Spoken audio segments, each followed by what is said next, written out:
Discourse on Taking Refuge in Oneself. I heard these words of the Buddha one time, when the Lord was staying in the mango grove in the cool shade of the mango trees, along the bank of a river in the land of Magadha.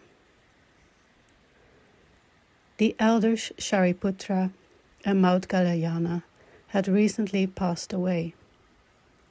It was the full moon day of the Uposatha Ceremony, and the precepts were recited. The Buddha spread out his sitting mat and sat facing the community. After looking out at those gathered, he said, "As I look out at our community, I see a large space left by the Venerables Shariputra and Maudgalyayana.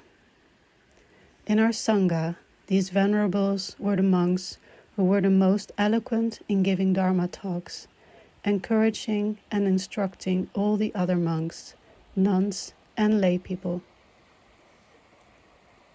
O monks, people seek two kinds of riches, material riches and the riches of the Dharma.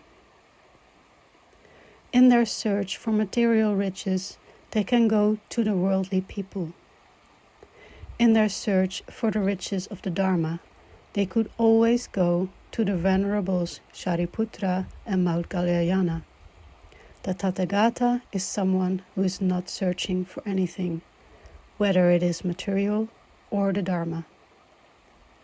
O monks, do not be sad or anxious because Shariputra and Maudgalyayana have passed into nirvana.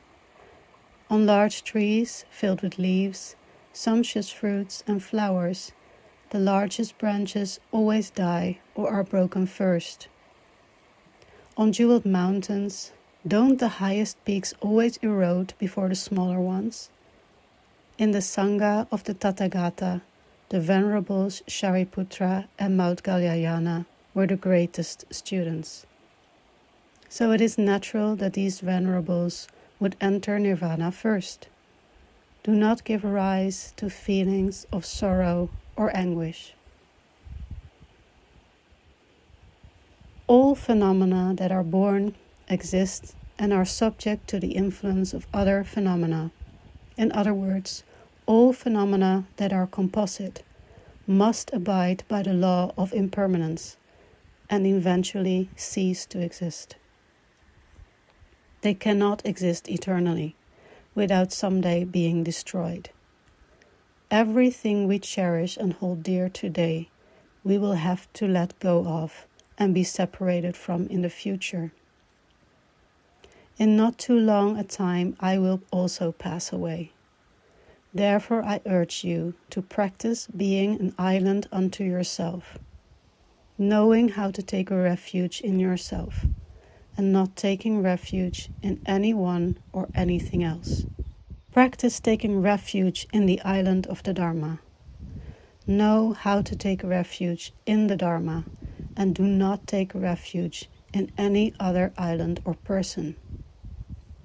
Meditate on the body in the body, nourishing right understanding and mindfulness to master and transform your cravings and anxieties.